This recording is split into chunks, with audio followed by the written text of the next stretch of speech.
What's up, my good peoples? Welcome to the Be Transformed podcast, where we're talking about ideas that stimulate wholesome thinking unto identity, purpose, vision, and action. I am James Anderson, and with me is Kyle Entenman and Logan Eaton. My good bros, what's cracking? What's crack-a-lack-a-lin'? How are you guys doing?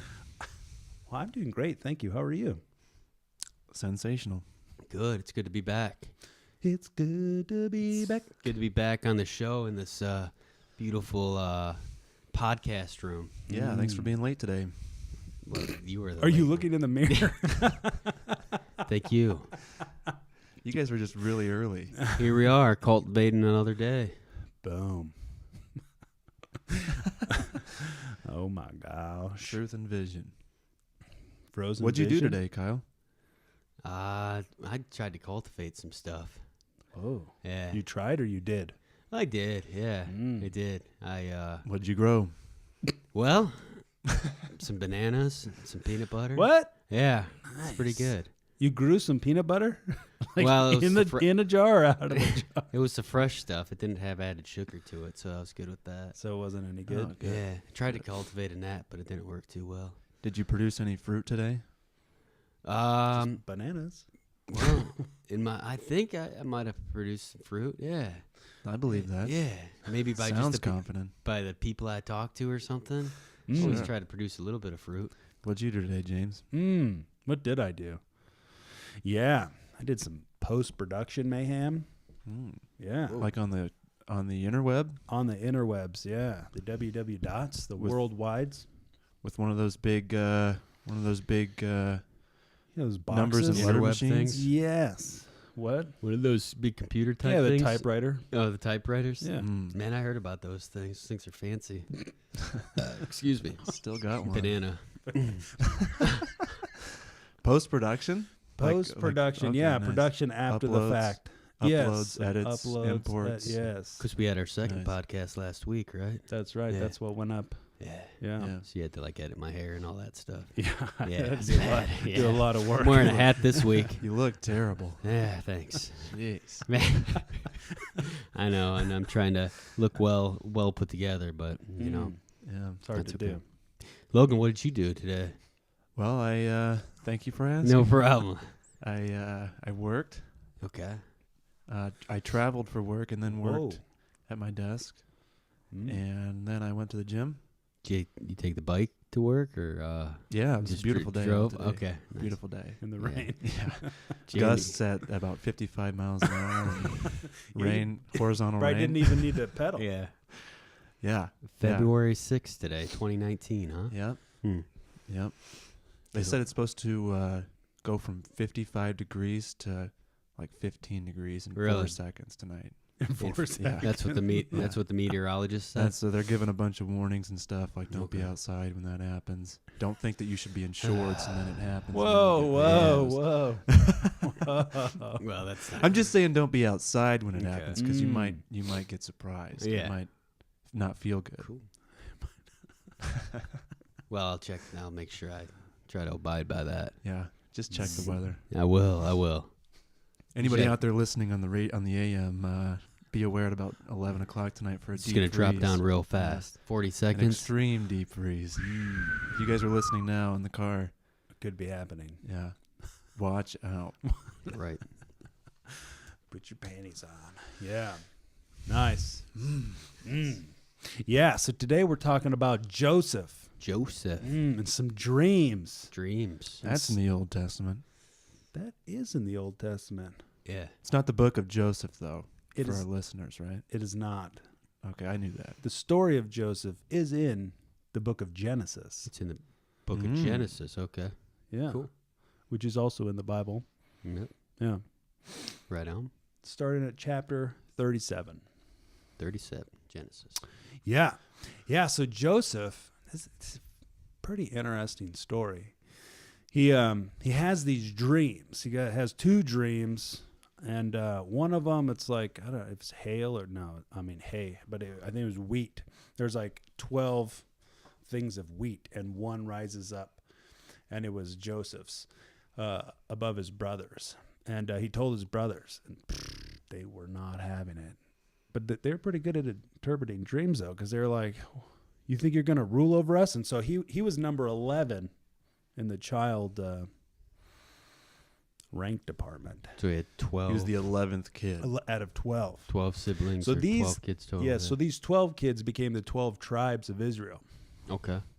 So Israel was their father, who was first named Jacob. So, anyways, he has this dream. He has another dream where the sun and the moon and 11 stars bow down to him. And so he tells this one to his brothers as well, which his brothers already hated him because of the first dream. Mm-hmm. And then his father rebukes him, and he's like, you think your father, you think I and your mother are going to bow down to you? He's like, you crazy. Mm-hmm. But says he kept it in his he kept it in his mind parts. But yeah, so Joseph, because of these dreams, right, his brothers hated him. But on top of that, his brothers hated him because his dad favored Joseph over everybody else, which is interesting because it's like it's part of the favor of God / bad parenting. So anyway, so the other brothers hated Joseph, and then his dad gave him that fancy multicolored The robe. dream coat thing. Yeah. And so they hated him all the more. So anyways, Joseph has these dreams, right? Okay. And then some time passes. His brothers are out grazing some sheep off in some distant place. And Joseph's father sends him out to his brothers to go find out how they're doing and bring report back. Well, here comes Joseph. And his brothers they're like, there comes that dreamer. You know, he's like, and they're trying to plot to kill him. So, yeah, so they think about killing him. They chuck him in a cistern, a dry cistern. And then, you know, being business guys, they're like, there's no profit in murder. But there would be some profit if we sold him as a slave. So they sell him as a slave, and he ends up in Egypt. Okay. And so he gets bought by this guy named Potiphar, works there for a little bit, gets falsely accused of trying to rape Potiphar's wife, gets sent to prison, hangs out for a time, and then ends up standing before Pharaoh and interprets a dream, and that ends up putting him in charge of all Egypt. Okay. So Egypt is the fulfillment of Joseph's dream, which is also the fulfillment of the promise that God promised to Abraham about bringing his descendants into Egypt and then eventually to the promised land. Yeah, so it's interesting when you think about this dream that Joseph had, these dreams. So this dream was to rule over his family. He was going to be in some kind of authority. And what's interesting is that he had the dream, but the fulfillment of the dream was not immediate, right? It wasn't like all of a sudden.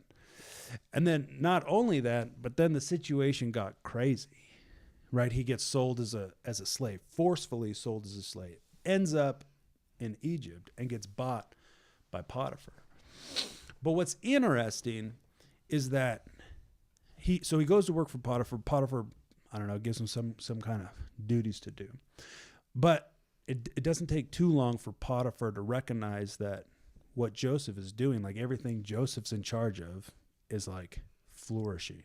It's flourishing. Yeah, it's like increasing. It's like there's something special about what he's doing, and it had to have been more than what everybody else was doing. Because Potiphar was like, if I put him in charge of this little thing and these are the results he's getting, well, what would happen if I put him in charge of my entire estate? So he puts him in charge of his entire estate. Now, what's happening is the favor of God on Joseph is on everything that Joseph touches.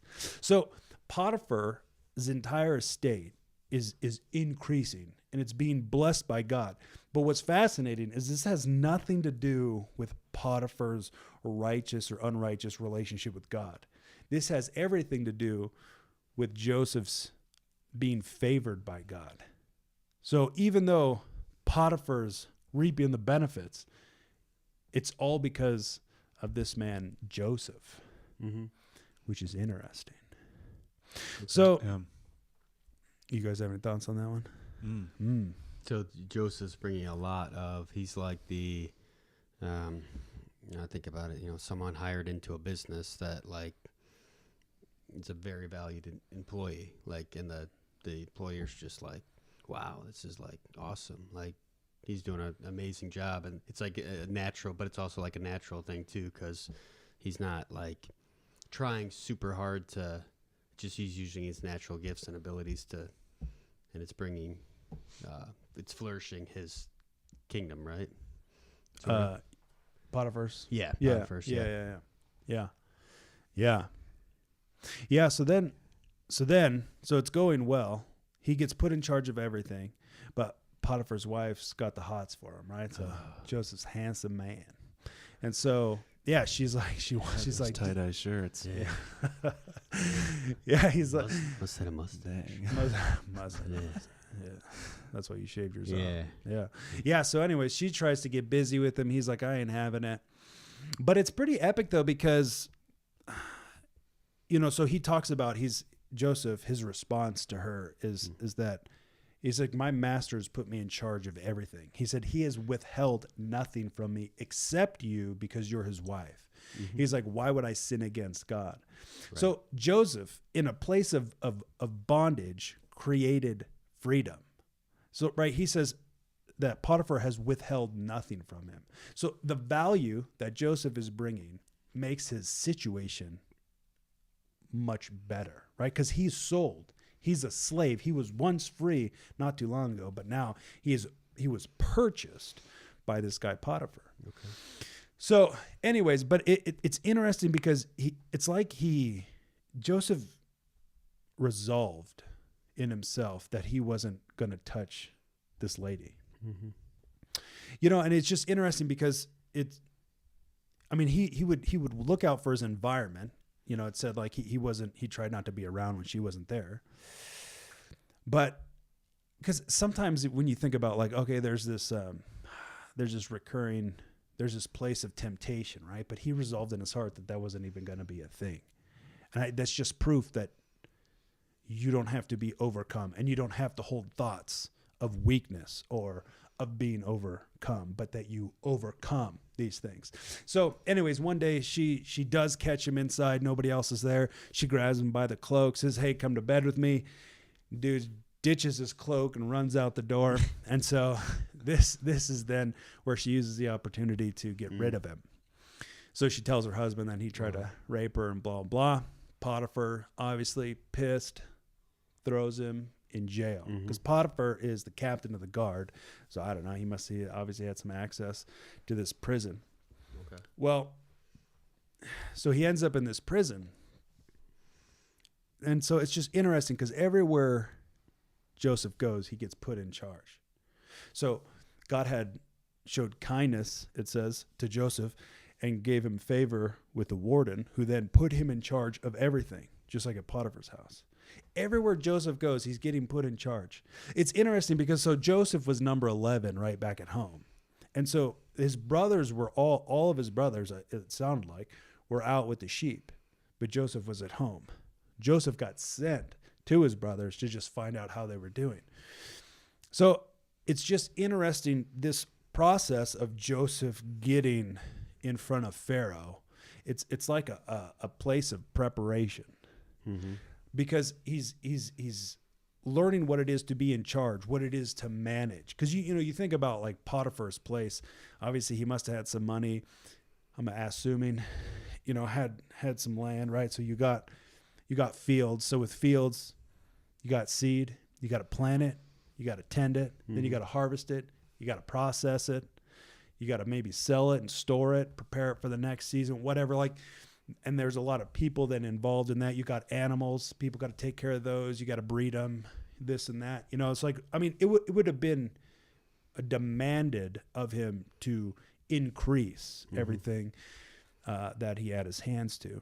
So, but you think about all these processes that Joseph had to learn and go through, right? It was like a preparation unto being able to lead a nation, which was the fulfillment of that dream. So then he goes to this prison. He gets put in charge of the prison. So everything, he's responsible for every single person in the prison. I don't know what that even looks like. I don't know how you end up doing something that gets you put in charge in a prison. But anyways, he does, whatever it looks like.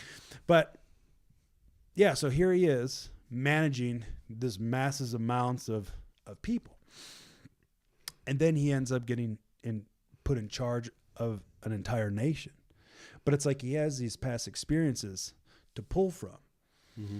So, I mean, how can you guys relate to your past experiences, like benefiting you now and, you know, helping you on your journey to get to where you're going?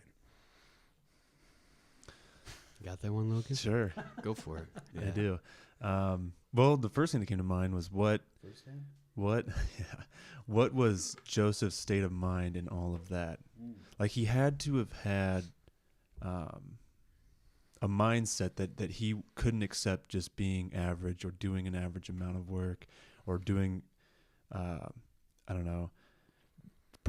performing at an average level, the work that he was doing. He had to, not to take any glory away from God, but it sounds like he wasn't just like existing and God was doing all this stuff without him. Like he had to be, I guess, open to the knowledge that it would take effort and it would take responsibility, and he had to have something inside. I think he would have had to have something inside him that wanted to be great, wanted to be successful, that he wanted to perform at the highest level that he could. Maybe just, I don't know, for whatever reason, but probably, I mean, to glorify God and all of that. So I guess I was just curious as to, I guess, what you guys thought his state of mind would have had to been and all of that, because it seems like you can't just exist and do all that stuff. You can't just accept average and do all that stuff. You would have to have some kind of passion or desire to be great or to perform at the highest level that you can perform at, even if it's just for yourself, knowing that you can fill a potential, and if you operate at 50%, it's not good enough for yourself. So operate filling that whole potential, even if it was just that. I guess I was just curious as to what you guys thought, if you think he had a state of mind like that, or if he maybe was just kind of existing and I don't know, wherever, and God was just working around him instead of through him, I guess. Like God, was he open to the fact that he had to take accountability and responsibility and desire greatness and desire a max potential fulfilled, a max performance fulfilled in everything that he did, and God saw that and worked through that. I guess that was my first thought. What you guys thought about the mentality that he had? What do you think there, Kyle? Yeah, I don't know. It sounds like he had probably a drive within him to begin, and then we talked about God being for him kind of from the beginning and kind of continuing to mold him through that process. Because he could have just gave up Sure. the first time in the well. He could have just said, "This is it. This is ridiculous," and then just gave up.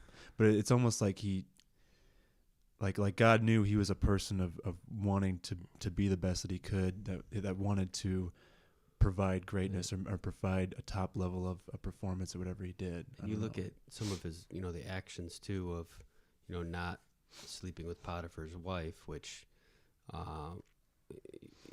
showed his stance with God and that he put God above everything else. So I think he was a godly man, so,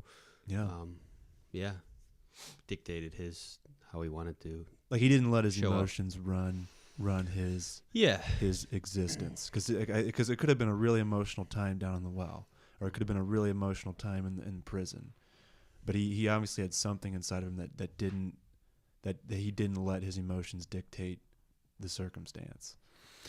Like his mentality was strong, his mindset was strong.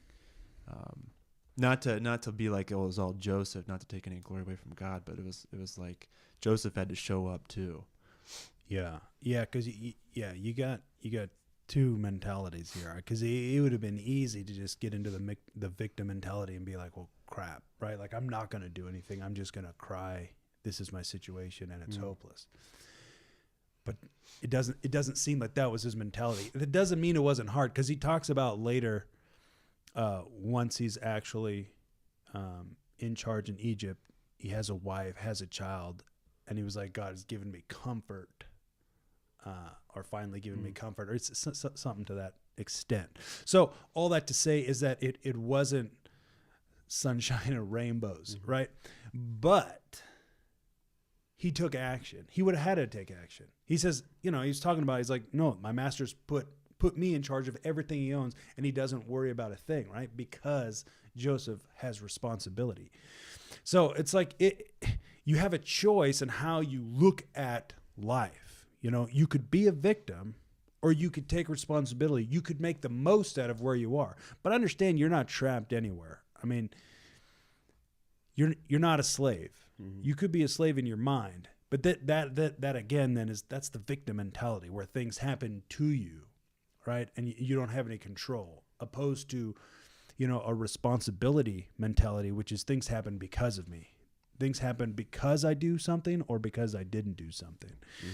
And so, so Joseph absolutely would have embraced the struggle. Because you can read that story and think, well, why isn't God working with me like that? Like, and you could just be existing and be wondering, like, well, why isn't God doing these great things through me? And it might just be because of an unwillingness to show up, or to take the responsibility, or to start doing something, or make a change in your mindset, or something. I don't know. Yeah. It's also, I wonder what his mindset when he was in that well was like. I'm sure it wasn't all, thank you, God, like, here I am and I know you're working. I mean, he might have been like, but maybe he realized later, like, it was all a cultivation process for where he was at later on, that he didn't recognize it at the time. Yeah, well, what's interesting in Hebrews, they're talking about faith. And so they're talking about the ancients were praised for their faith, the fact that they believed. And some of them had promises that they didn't even see fulfilled in their lifetime, but it was accredited to them as righteousness because they believed. And so, you look at a time like this, so Joseph had these dreams, but then his circumstances go seemingly sideways, like fast, as if these dreams don't matter, don't even exist. Like, it doesn't seem like it has any merit at all, right? Like, the situation's just going bad. But that's not what happens. And so I think one thing to take away is that reality of what God has spoken will come to pass. But there's this reality of timing. I don't really like this word timing, because I think on one end, it's like you can't know what's happening, and then on the other end, you think like it's possible to miss it. But I don't. But there was this thing of timing, because he had the dream, and then there was these years, this period of years, because once he got in prison, the baker and the cupbearer get thrown in prison. He interprets their dreams, they come true, and it wasn't until 2 years later that Pharaoh has his dream, and then the cupbearer remembers Joseph. Yeah. So he was in prison for at least 2 years. And then he was in the well, and then slavery for... Yeah, I don't think the well was very long. Yeah. But yeah, so I don't know how long he was at Potiphar's place. Yeah, how long he was a slave for. But it sounded like he was a well-respected slave, that, he treated him well, and he was able to continue to reform himself and become work on those characteristics that would make him a good leader, great leader someday. Yeah. Yeah, but there's this reality, though, that just because you have a dream doesn't mean it's going to happen tomorrow. Yeah. Because when you think about, like, if you have this vision and it's of the future, all right, well, let's just say it takes 1,000 steps to get there. Well, step 999 is going to look a lot different than step number 1. And I think that's something to pull away from that is the reality of, okay, we have this dream, but then how do we create it, right? Because there is a process. When you think about, like, having a baby, which, hey, now. Yeah, so let's just say we got a married couple, right? They're like, okay, hey, we want to have a baby, right? They're starting to dream the dreams of having children. All right, well, there's a process to having a child, right? There's a fun process. Step one, right? Where the sperm's got to fertilize the egg. All right, well, then step 2, that egg's got to turn into a full-term baby, right? So you're talking about whatever, a month and then 9 months. So all I'm saying is there's an incubation period in dreams. And then after that, then there's their baby turns into a, I don't know, toddler, and then little kid and teenager, bigger, yeah. adult, right? There's this process, and it's okay that it's a process. Like, it's okay that it's not instant, because the person that you see in the future has certain disciplines. They have certain skills that they've developed. So if you see yourself in the future, I mean, you have to become that person. Right. And sometimes the mistake is they're like, well, I'll just become that person once I get there. But the reality is you will never get there if you don't start becoming that person right now. Gotcha. Because it's only that person who will create those things. Cool. So yeah, so there's just this reality of the process. Because it was the same thing with David. David got anointed king, and then it was years before he became king. And he was in crazy situations and circumstances where Saul was trying to kill him. Okay. And yeah, so it's interesting, but he got anointed king. So he had this vision of what his life was going to be. But then at the same time, there was a long period of time where it was looking weird. Like it was, like maybe it's not going to happen or whatever. Like it just doesn't look like we're working towards anything, because right now he's running away from the king. Wow. But yeah, but at the same time, he's still doing these exploits. He has these men around him, and they go and they raid these different places. He went and lived with the Philistines for a little while, and all these different interesting things. But it's just interesting that there's a process. Wow. Yeah. But the other thing that's fascinating is that, so everywhere Joseph went, God went with him. Right, so he goes to Potiphar's house. He's a slave, but he goes to Potiphar's house. But everything he does increases, like it gets better. Everything he touches increases, and because of that, right, he gets put in charge. He goes to the prison, and it's like he makes that place better, right? Or otherwise, why would they put him in charge? And I was just thinking about this reality of everywhere you go, so goes the presence of God, and that should look like something. Yeah. What do you guys think about that? Yeah, look like something for sure. Well, I think you can bring a certain attitude, a certain energy, personality about yourself that emanates your comfortability or your faith that you're here for a reason, and that comfortability that can come with knowing that God's with you, and you can your actions can really speak louder than your words a lot of times, I think. Logan. Yeah. Are you done? Yes. Do you have another chapter? I wrote that one earlier. Yeah. Yeah. That was really good. I like Thank that. you. Thank you. Sometimes I create some good stuff up there. Yeah. Yeah. A lot of power up there. Dude, a lot of stuff going on up there sometimes. So the question was, how what does it look like to bring the glory of God to wherever you go? Yeah. I think it's confidence. I think it's a self-confidence in yourself and confidence in God, confidence that you're destined for greatness, confidence that you're destined for winning and success, and it doesn't need to look like what the world thinks that looks like, but that you're confident that you're destined no matter where you go, you can't lose. Confident that you're destined for greatness no matter what, because with that faith, I think comes greatness. Like greatness is a byproduct of when you decide to put your faith in Christ. I think we can easily develop a loser mentality when really it's when Christ defeated death and defeated the grave and rose 3 days later. I think that calls for a need for a winning mentality, a successful mentality. And so I think just being confident that you're destined for when you accept that faith and you believe in Christ, you're destined for greatness and success, and being confident of that, so that wherever you go, I mean, it's like I can't lose no matter what. Like there might be challenges that might get tough, but I'm not literally being confident that I'm not going to lose. Mm-hmm. Yeah. Yeah, and that mentality. I think that just spreads to people. Yeah. Because if you come in thinking, well, I hope I don't lose, and you're just iffy and I don't know, you give off that vibe where it's like it's an instability and and nobody really wants to follow that. So people I don't think people see that. I think people see that or they sniff that out, and it's like, whoa, that's something's weird with this guy. Yeah. Like if an outsider, I guess, would look inside the church, and the church had, a mindset of like, there's nothing good in me, or I'm destined, I just need to be average or be in the background or just to exist and suffer through this life until I die and go to heaven. Then people from the outside are going to look at that and be like, okay, I don't even want to go to church. I don't even want to know.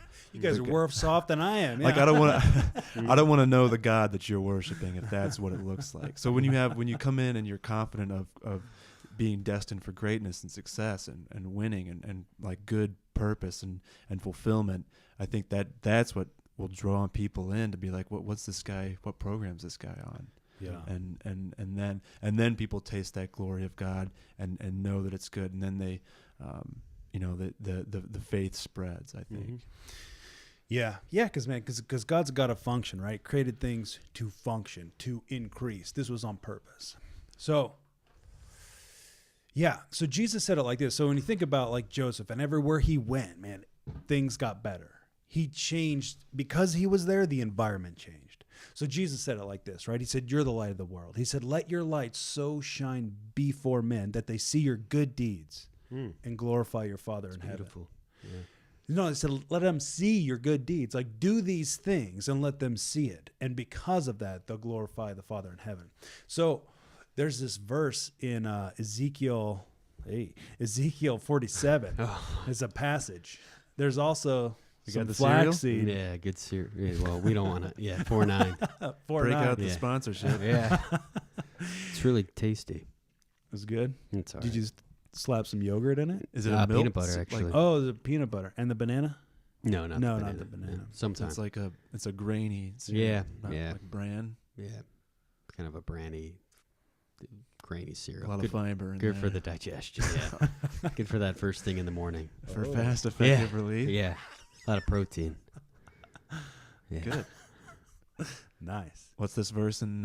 So this passage in Ezekiel. So Ezekiel's crazy, man. This guy is having he has multiple insane visions. All right, so he's having this vision, right? This angel's walking around. They're measuring the temple. Well, they come to the entrance of the temple, and flowing from underneath the threshold is this river.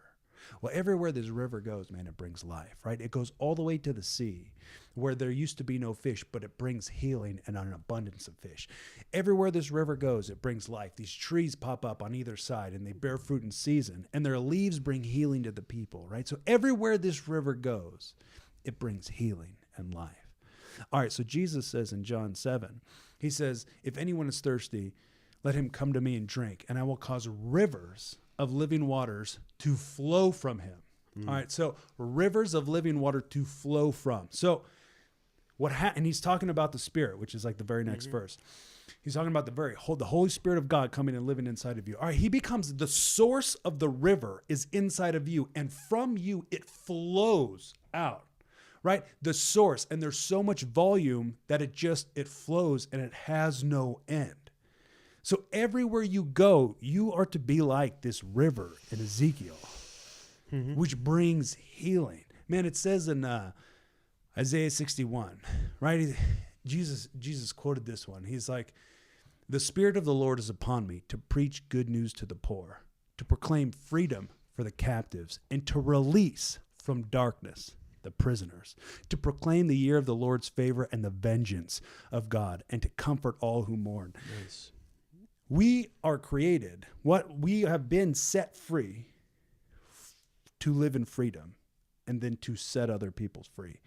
That you shining is to set people free. You using your gifts to establish the kingdom, to teach people who God actually is, like for real. It's like the one who would bind up the brokenhearted, not smash the brokenhearted, but would bind it up. Like that is what our life is to look like. And this picture of Joseph is a for reals picture of us in the world beyond the four walls of this Sunday thing that we do, which is great. Do it, go there, serve, be a part of that. But that is only a piece of the puzzle. It is not the whole picture. You are a light that is to shine in a dark world. You need to go into the darkness to be able to give them light. This is where you were called to shine. And it's this place that you go and you bring healing. Jesus said, dude, it's not the well who need a doctor. It's the sick. Mm-hmm. So you go with your gifts, who you're created to be, with the mentality of like, I have something to offer and I'm going to offer it, and I'm going to offer it with everything I have. And you go into these circumstances that freaking suck and you make them glorious. Beautiful. That, dude, that's the kingdom life. Mm-hmm.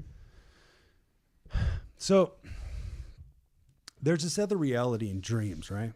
And even this process of letting your light so shine before men, this developing, defining your gifts, right?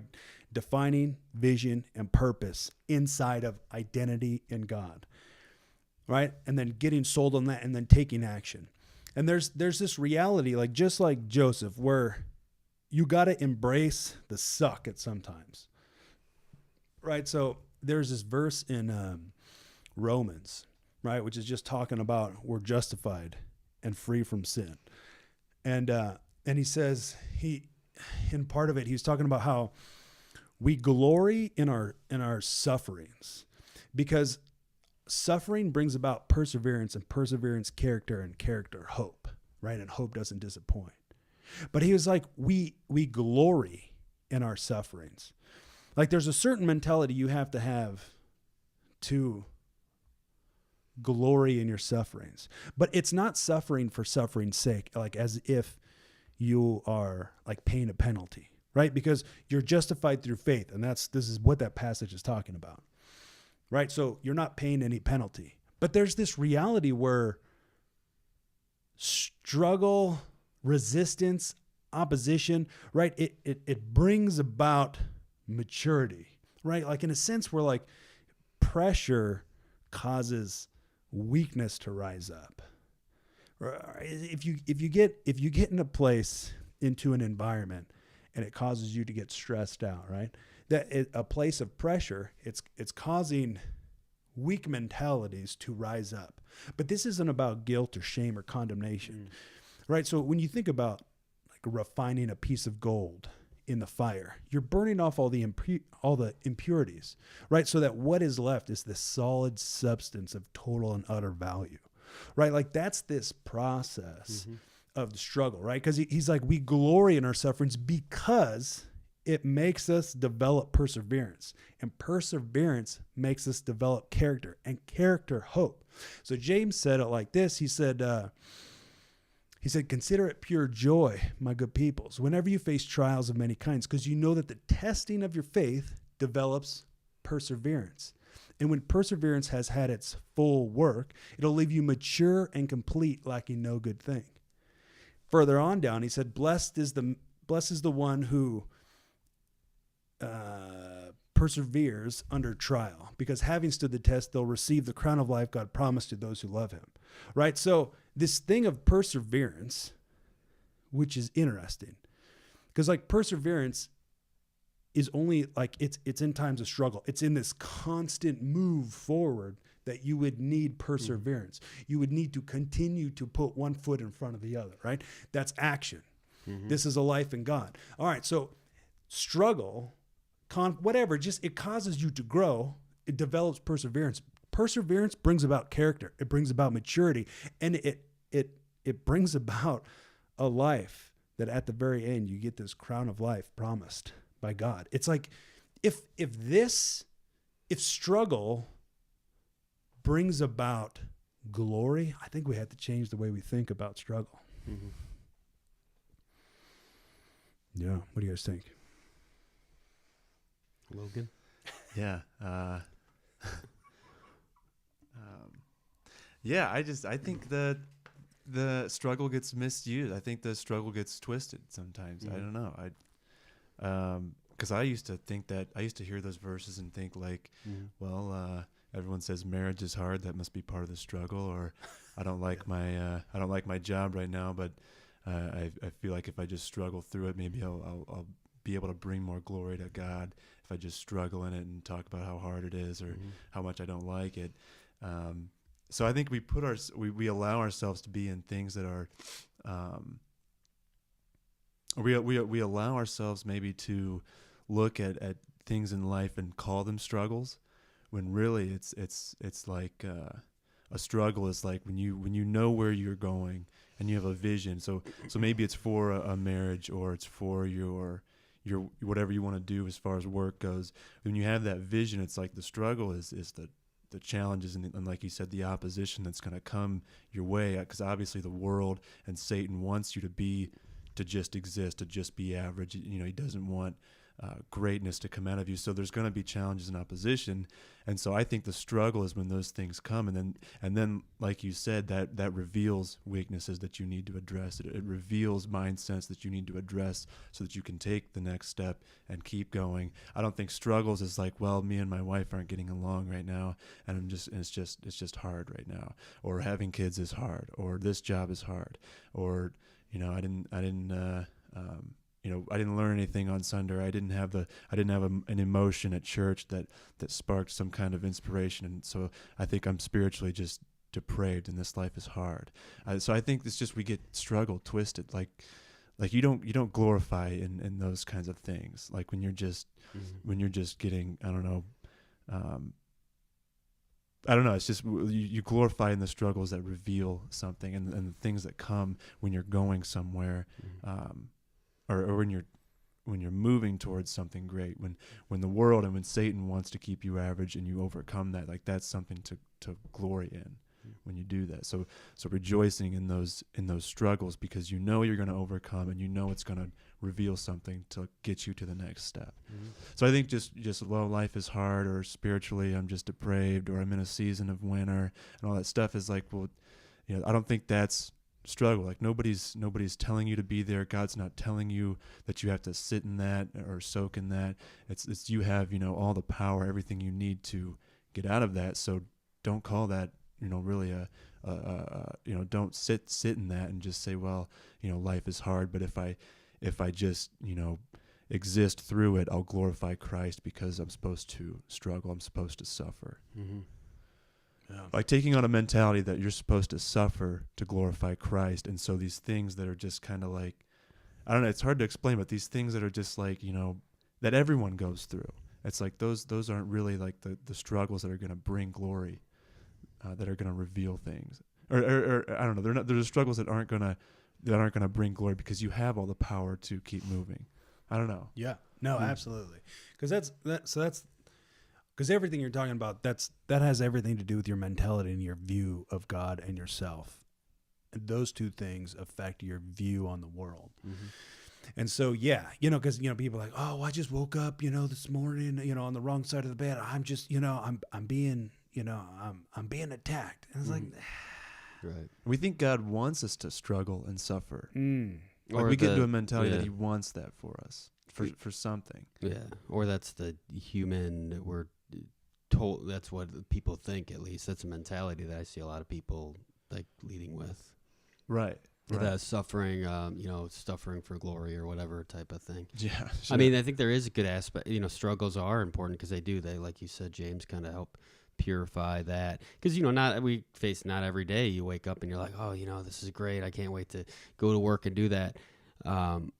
But when you have your mind set on what you want to accomplish, and that, when you can get past the whole, just collecting a paycheck each week mentality, I think that makes your struggles, quote unquote struggles, whatever they are, more worth. And when you identify your gifts, they help you to make them more worth working for, so when you do go through it, you can say, all right, well, I got into an argument with this guy, and I can go home and, ruminate out about it all in my head all day. Or I can down say, on yourself about it. Yeah. Or I can say, what can I learn from this so that I can, better and attack and grow from this. So, and I think we need to be careful on, struggling versus, suffering. You don't want to put yourself into this suffering mindset where you have to, play the victim role or anything like that. Right. Step out of that, embrace your struggles. Yeah, but don't be crushed by it. Yeah. Right. Yeah, because a lot of it has to do with your mentality, like the way you think. And so we're not talking about struggles in the sense that God hates you and you should feel worthless and all that, right? Because that's a direct deception. So if you believe that, yeah, that's what I was trying to say. Yeah. which we all have believed that's a you literally are believing a lie, right? And what happens is like that junk stays with you, right? You give it the nice seat on the couch, right? You take it out to dinner because it's just this junk that you continue to cultivate. You're thinking about these emotions and all this negative thinking, right? Well, the more and more you stay in this habit of thinking and feeling, you create a pattern of life and a habit of this is how I live. This becomes part of your personality. This is who I am, right? I'm just negative. I'm just that. I'm distant right? from God. I'm too far away from God, or I feel far away from God. God never loves me, blah, blah, blah. Yeah.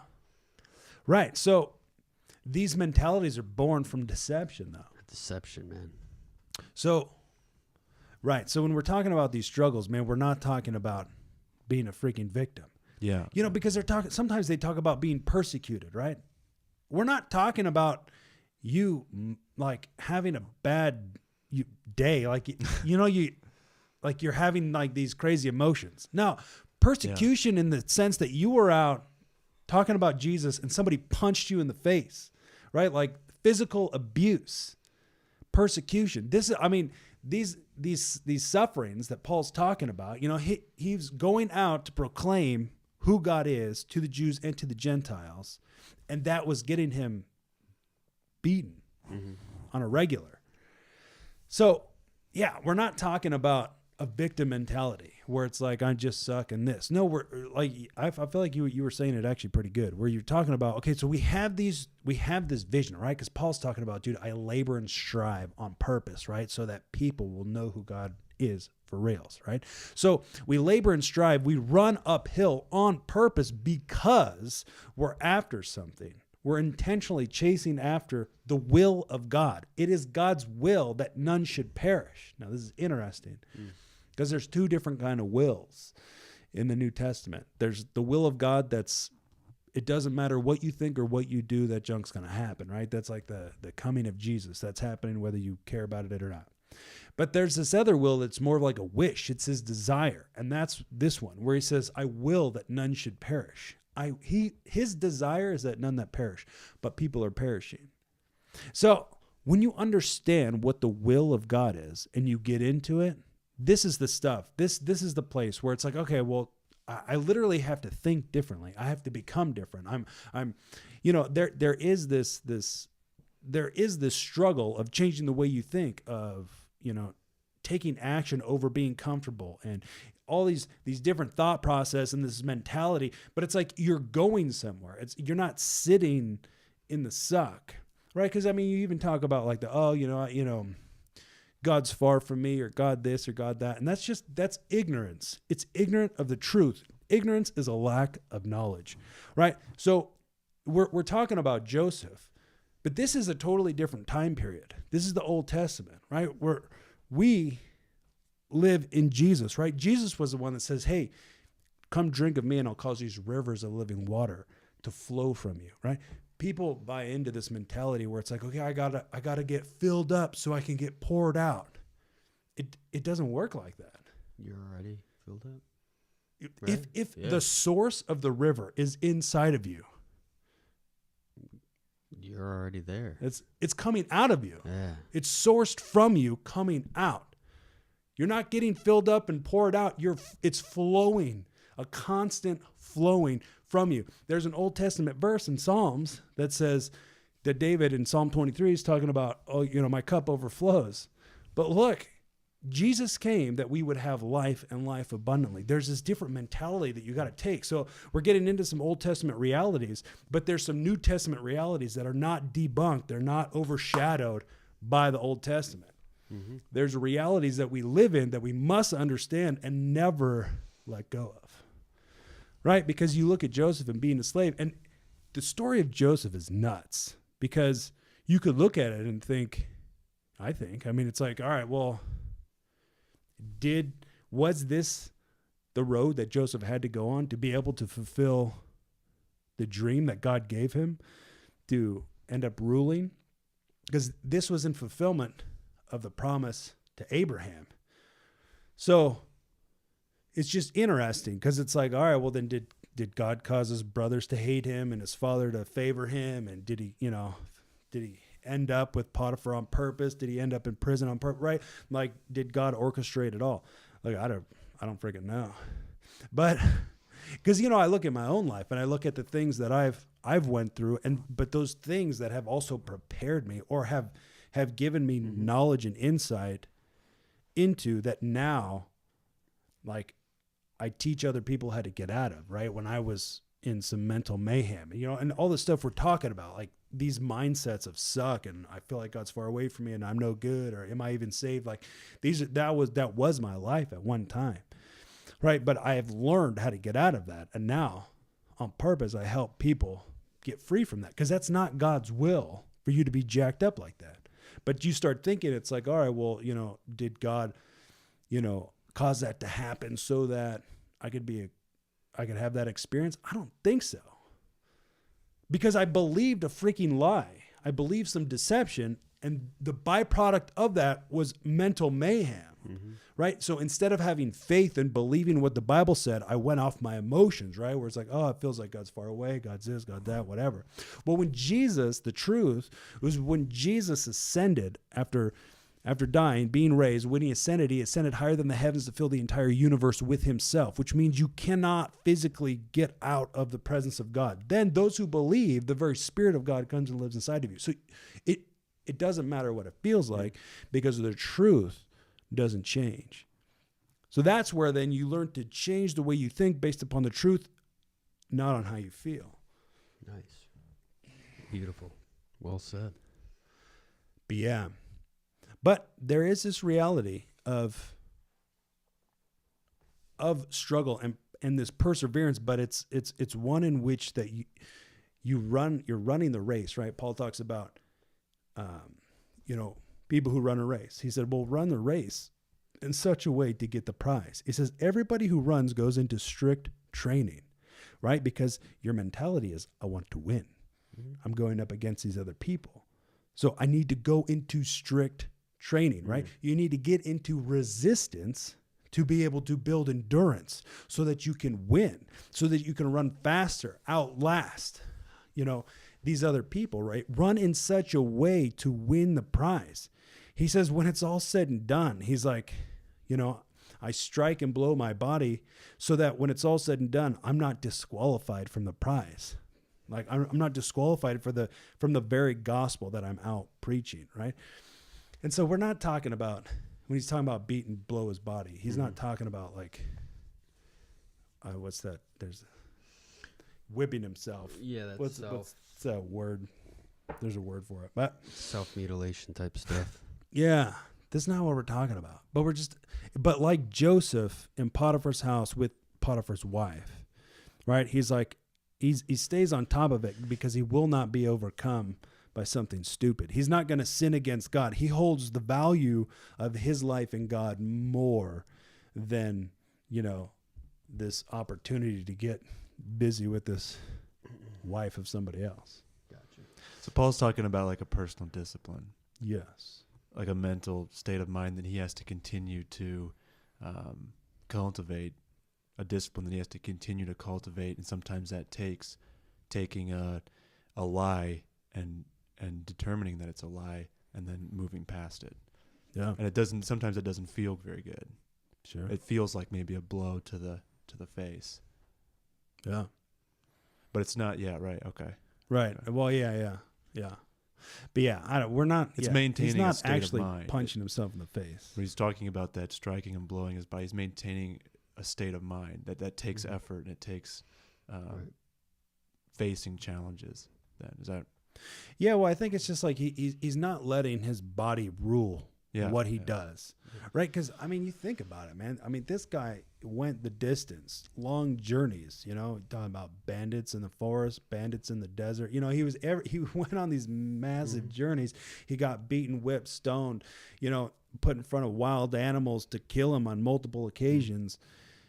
But he's just like I'm not going to let my body or my emotions or my thoughts dictate who I'm going to be, Like, I'm going to keep the course. I'm going into strict training. I'm going to be focused, right?